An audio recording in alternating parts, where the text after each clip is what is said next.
NFL is they're not rigid. Baseball takes forever to make changes. Football, they literally changed the catch rule during the Eagles-Patriots Super Bowl. They're not rigid. They'll change things. They'll implement changes. It's a television product and they get it. But sometimes when they implement change, like anybody that implements change, they can go too far. They can overreach. And I think they've now overcorrected protecting quarterbacks. So two things can be true. The Tua concussion was scary. The Dolphins butchered it. And also quarterbacks do get hit. And they get hurt all the time. Joe Burrow literally was in that game facing Tua, came on my podcast and said, yeah, there's been multiple games. I don't know what happened in the second half. The league does everything it can, but quarterbacks, I've talked to all of them. Friends, Drew Bledsoe, Trent Dilfer, Joe Burrow, every quarterback I've ever talked about this privately, like, you get hit. And by the way, everybody else gets hit. You can't whine about it. You get hit. And yes, it's scary. And yes, protocols now should be safer. And the Miami Dolphins did butcher it. But changing in-game officiating also is really dicey because it's not reviewable. In college, like a targeting call is reviewable. It's not. This is not reviewable. So I think this Sunday, the Atlanta Falcons got royally screwed over, a potential win taken away, and this call against Chris Jones is brutal. That's as bad a call as you have in the NFL. You know how hard it is to get a sack in the NFL? He not only got one, he stripped the ball away. It's an all-time play. And so you can think, I know internet will not allow this, but you can think two things at once. Tua should be protected. The injury was scary. The Dolphins are a mess. They screwed up protocols, and we got to correct them. But these wild overcorrections with in-game officiating, we got to be honest here.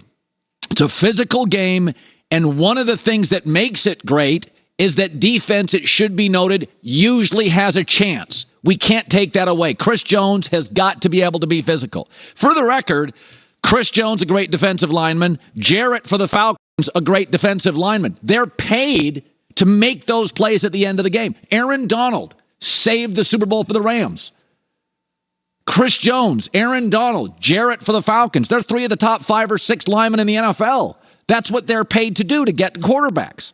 Fast, quick. Sometimes a quarterback's not waiting for it. I thought it was an overreach. I thought the Atlanta call was an overreach. And I still care about Tua. And I still care about concussions. And I still think protocol should be approved. And I still think the Dolphins butchered it. Here's Andy Reid and Chris Jones after. You guys are trying to get me fined. I'm not going to bite. I'm not going there. He made the call he made. And the league, I'm on a couple committees there. And I understand protecting the quarterback. There's a fine line, right? I mean, we've just got to sort that out. But these guys, I mean, they work their butt off to do a good job for us out here. And, and the league spends time doing it and looking at it. And so, but, sometimes there's a point where you got to let guys play. And we've just got to find where that happy medium is. I think now to evolve roughing the passer and protecting the quarterback is essentially what we're doing in this league. We got to be able to look at roughing the passers in the booth because now it's getting absurd. You know what I'm saying? Now it's causing teams games. I actually stripped the ball and gravity kind of took me to the ground. And it's a roughing the passer call in a critical situation in the game. It's third down. We're down 10 points. A lot of these roughing the passers will be called back. Yeah, college football and the NFL, there are things I prefer about the college game. One of them is the targeting is reviewable. On these NFL calls, if you're going to make sweeping changes, you got to go upstairs. We've got to have what I would call like the umbrella rule. There are just certain big plays. I've thought about this before. What if each team had the right once in a game, and you'd probably save it for the end? You would call it, the umbrella flag. You get one time a game, no matter what the play is, where you, as a coach, can throw down a yellow flag and say, that has to be reviewed. That's it. I mean, we already have challenges, but I think if you're the NFL, one of the things I love about them is their ability to generally change in season. I love that. Stubborn people wear me out. But I think to change this rule mid-season, not reviewable, it's, you know how sometimes something's going to cost you eventually? I think Kansas City could have won this game. They won the game anyway, right? So it didn't cost them. And I do think Tampa would have held on with their defense to beat Atlanta. You do not want to get into a playoff situation where a Buffalo or a Kansas City loses a game because a play like this has been changed during the season and is not reviewable. J-Mac with the news. No. Turn on the news. This is the Herd Line News. That Chris Jones call was way worse than the Brady one. We would agree, right? I thought the Chris Jones call, first of all, that's terrible. For a defensive lineman to get a sack is hard, but to then take the ball away, that's what drove us nuts about the catch call. That these great players, like Dez Bryant, they were being punished because they didn't have an elbow down to the... Chris Jones made one of the best defensive plays of the season. May have been the best defensive play of the season. Yeah. And you took it away. And everybody, by the way, you got to give Kansas City's crowd, they held a grudge. Yeah. They booed for the next 2 hours, and I was totally in their corner. I've never seen a crowd refuse to stop booing for the rest of the game. Did you see how many flags the Raiders were called for in like the final 7 minutes of the game? There was like 8 penalties on the I feel like it was influenced. And shout out to Chris Jones. He made the stop on Josh Jones. Yep. If you look at the replay on the 2-point conversion. Well, he's a great player. He's an awesome player. All right, let's get to a bad team, Colin. Let's start with the Pittsburgh Steelers coming off the 38-3 debacle against the Bills. Now, I don't know if you saw this, but defensive tackle Cam Hayward is in some hot water for something he did on Twitter. A fan posted they can't stand Mike Tomlin and they think he's a fraud and a clown. Now, Mike Tomlin, of course, is a great coach, but Cam Hayward, who's been with the Steelers for 12 years, was caught retweeting it. Some jabroni. I mean, what's he thinking? So then Cam Hayward had to apologize when he got called out by Steelers Nation. Disregard my last retweet. That was a butt retweet. Dumb Cam. Okay, let me be clear when I say that was a complete accident. I challenge myself to be better and don't look to point the finger. These losses I take personal, and I need to be better. My head coach and teammates are the ones I care about.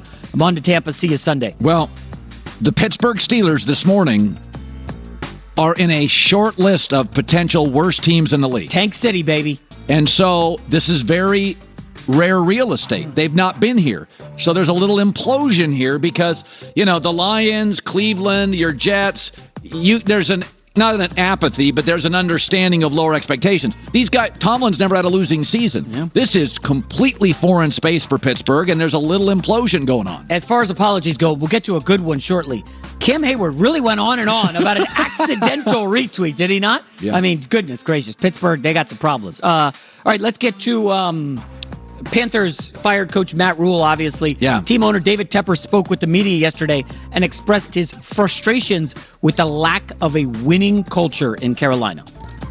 I think that we have to figure out how to get a culture of winning here, okay, which we haven't had in a long time in this place. And as I said at some point, we never have won. This team has never had 2 winning seasons. So I don't really think it ever had a real culture of winning. I don't think we're over the hump. We started off 1-4 this year. We, had 5 wins the last 2 seasons. We, had a different lack of success in other seasons. So we have to somehow change that culture. Okay, so David Tepper's way smarter than me. College football is about culture. NFL football is about getting a quarterback. If tomorrow you got Bryce Young, and he stayed healthy and was very good, he would create a winning culture. This whole culture talk is huge in college football. Matt Rule, great at building cultures, because a coach controls 75% of winning in college. In the NFL, the star quarterback, because the margins are so tiny in the NFL that it's a playmaker like Mahomes, Josh Allen, Lamar Jackson, Justin Herbert, Joe Burrow, Tom Brady. The games are all decided by 4 points. The Bucs are great, the Falcons are terrible. It comes down to the last drive. So this idea, David Tepper is sounding like an athletic director that is trying to build a culture. It has nothing to do with building a culture. Tom Brady was the culture. He left, the winning culture left. You got to go get a quarterback in the NFL. That is your culture. Well, I'd argue that Rivera and McDermott created a defensive culture with Cam Newton as their quarterback. Remember, I think they went 15-1, right. Went to the Super Bowl. They had Julius Peppers, the middle linebacker, who was awesome. I'm spacing on his name right now. But they were awesome this was like 7 years ago, Colin.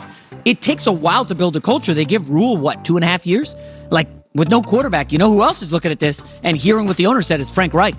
I mean, last 5 years, he's had a different starting quarterback every year. Yeah, and by the way, Frank Reich And Chris Ballard, they didn't want to get rid of Carson Wentz. They were 9th in the league in scoring, and now the Colts are 32nd. The owner jumps in. Yeah, the owner jumps in. So, and I'm not saying culture doesn't have value. New England, Sean McVay, a coach has value. But as great as the culture was in Los Angeles, they got a Super Bowl when they upgraded at quarterback. Yeah. Okay? That's why the Niners drafted Trey Lance. They think they've got a fine culture and a fine roster. They want a little higher ceiling at quarterback. It may or may not work. Hey, you mentioned Bryce Young. Listen, I like Bryce Young a lot. He's about the same size as Tua. Oh, no. Does that concern smaller. you a little bit? He's smaller. He's a better thrower. He's smaller. Of course, I think about everything.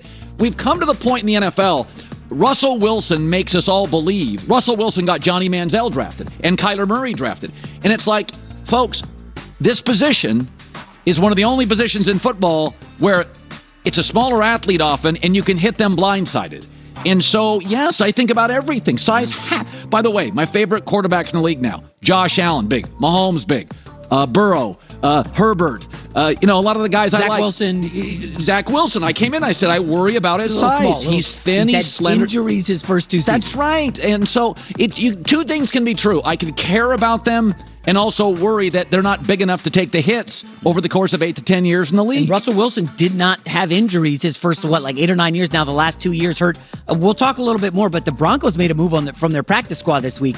Has me worried about Russ on Monday Night Football. But let's move on to what was absolutely captivating last night. Davante Adams, Colin, walking off the field angrily. And this guy, apparently a photographer, he was holding a boom mic. I don't know what he held there, but he just kind of appeared in front of Davante Adams. Look at this shove. Yeah, so I think this has not been talked about on the internet. Davante Adams did not see the guy coming. Yeah. And he literally popped in front of him. The guy is like walking with his head down in front of the tunnel. And now, Colin, I don't know if you see this. He filed a police report and got a ride to the hospital. So this guy's looking for some money. Okay, so here's the thing. When you see that piece of video, Davante Adams looks like a jerk. Yeah. Watch this one, where Davante's head's down and the guy runs into him. And the guy's head is down as well. He's not looking where he's going. So what happened is, of course, social media is all overreaction. My takeaway is Davante had a terrible last minute, ran into Hunter Renfrow. He's very frustrated. He's walking off the field head down, and a guy literally right here walks right in front of him. Yeah. So, again, there's no nuance anywhere. I think Davante shouldn't have pushed him. I think Davante should have literally gone, saw the camera, helped him up. Absolutely. I'm not saying he should. I'm not saying it's right. Yeah. But this idea that Davante, who has a history of being a great guy, like there's never been a single complaint. Davante Adams was known in Green Bay as the hardest working Packer they've had in the building in a decade. He was quiet to himself, family guy, charity. Let's not picture him as some bad guy. Now, he did go quickly apologize on social media, which cleared it up. The video, obviously, listen, when it first emerged, you're like, oh, gosh, this is not a good look. Okay, because there's a reason boxing has judges on each side of the ring. Yes. When you look at it from above, it looks like he just saw a guy and pushed him. When you see the second video, a guy with his head down and equipment walks right in front of him. That's why you try not to overreact, but social media tends to overreaction. Now, Colin, I got to ask, what are we looking at here for Adams? I think they have a bye They'll week. Suspend it. I think they'll fine him. Or suspension. Fine him. Yeah, I don't think it's suspension worthy seeing that second but view. I'd fine him. I get that. And then quickly on Davante Adams' state of mind. I don't think he's ever 1-4 in Green Bay. And now he's 1-4, looking way up in the standings at the Chargers, at the Chiefs. And it's like he had 3 catches last night. He was abusing the Kansas City defenders. They were flagging personal foul or pass interference every time he went downfield. Do you think he's a little frustrated with Derek Carr, his buddy? No, I don't. Listen, you and I talked about this. I think we did about a month ago or 3 weeks ago. Sometimes the divorce is bad for both sides. Aaron Rodgers clearly has no deep threat, and Green Bay is now a much easier team to defend. Yep. And Davante Adams got a lot of touchdowns from Aaron and a lot of easy bad secondaries in his division. So I think Aaron and Davante together were perfect.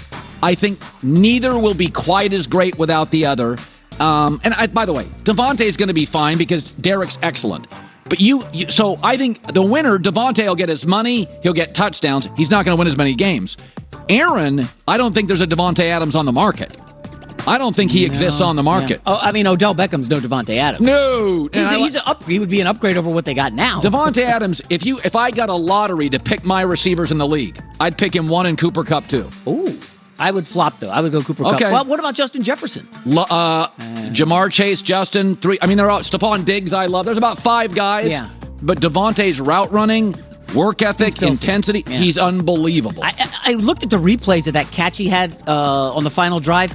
The bobble that had to hurt. This is. And then he ran into Hunter Renfrow. It's a brutal last It minute. was just a bad ending. Oh, It was. Feel bad for the guy. J-Mac with the news. Well, that's the news. And thanks for stopping by. The Herd Lie News. So I like data. You and I can argue about